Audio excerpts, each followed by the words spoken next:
So for this lesson, we're going to talk about the skeletal structure of the leg first.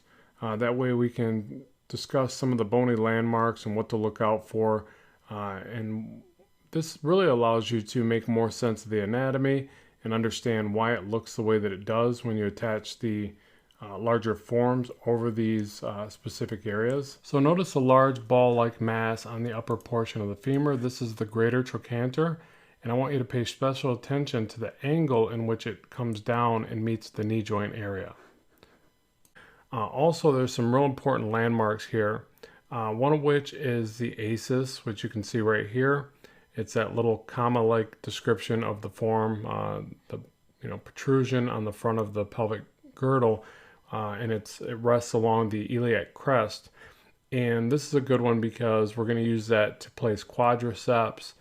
It's really good for placing the abdominal muscles and everything in that middle region of the body as you draw characters from different angles. So these bony landmarks are just very, very important.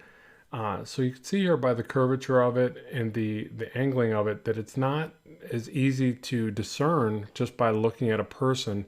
I think that basically it doesn't really look the way that you would picture it once the anatomy is applied. And we'll obviously be doing that here shortly. We'll put some anatomy over the top so you can really see the change.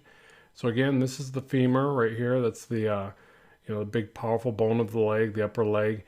And it's really helpful to pay attention to the difference of the angle, which is also referred to as the gait. So the gait of the hips and the angling of the upper femur area, the width in between the, we'll say the two heads of the bone are basically different from male to female.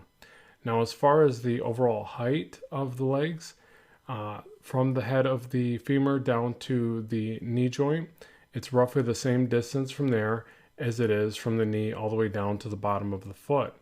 So again, this is more of a proportional aspect of it, but again, it's another thing to pay special attention to.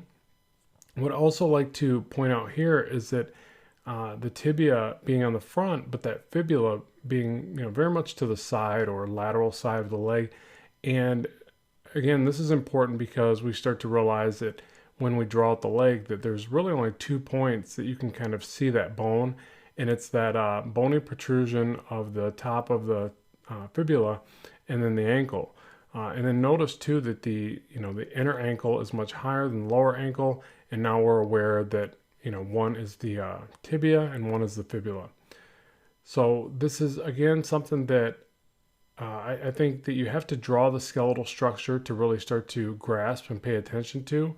But once you do this, it becomes a lot easier to understand why things look the way that they do. So now I'm going to start attaching the quadriceps to this upper leg. You can see the rectus femoris goes right from the knee right up to that ACES. You've got the adductor group that goes right up and attaches to the pelvic. And then, the muscles of the leg, and I'll label these for you so it's easier to discern. But notice how the calf muscle is behind all of these other muscles of the lower leg. And again, notice how the forms are very different now that we've attached anatomy over top of the skeletal structure. So hopefully this gives you a better visual representation of how the leg changes quite a bit once the anatomy is applied. And then it changes even more once we render this, right? We apply skin over top and we pull back from all this segmentation and definition. But it does help to know this stuff so that you can draw more confidently and really understand why certain forms protrude the way that they do, why they recede the way that they do. So here I want to give you a rendered version. Now notice here too that I've started with the knee, the tendon under the knee, the patella tendon, and then the quadriceps tendon that comes off the top of the knee. That's all in place. The two rounded marks beneath the patella, beneath the knee area, are really fat pads. Now that's kind of a mixed bit of information there because you'll often hear me talk about this, and in different renditions I'm going to talk about the condyles. So the two big bony masses of the tibia. And so that is what's there, and that is part of what you're seeing. But we also have fat pads there. You have tendons, you have skin, you've got different muscle mass. So you've got different things going on, and that's why the bulk of the knee becomes really quite confusing. The tibial tuberosity is the pointed area below. I'll point that out right here for you. And so that's something that we can really rely upon. Again, that's that bony landmark. And then we have the head or top portion of the fibula. I'll point that out. And so again, these bony landmarks really help us to place these things, start to gauge what we're looking at. But again, there's so much going on there. And then you have different aspects to the knee, which are, some people have water retention, some people have chubbier kind of knees, some have more fat mass in those areas. Lots of things going on there. Bulks of skin, knee injuries can change the overall look. And so it's not that you're going to be able to describe every form exactly the way that it is and probably discern everything from every study that you do.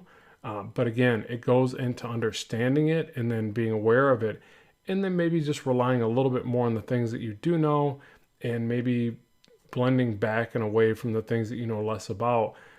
But again, life studies are so important because you're going to see that there's a lot of variations within different parts of the body, but especially in the knees.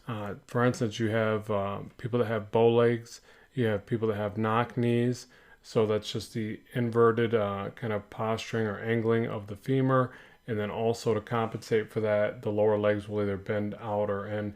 So again, lots of variation, lots of things to study and pay attention to here. But we're going to do various studies and various angles of this portion of the body, delve further into this. So hopefully you find these particular lessons to be very informative.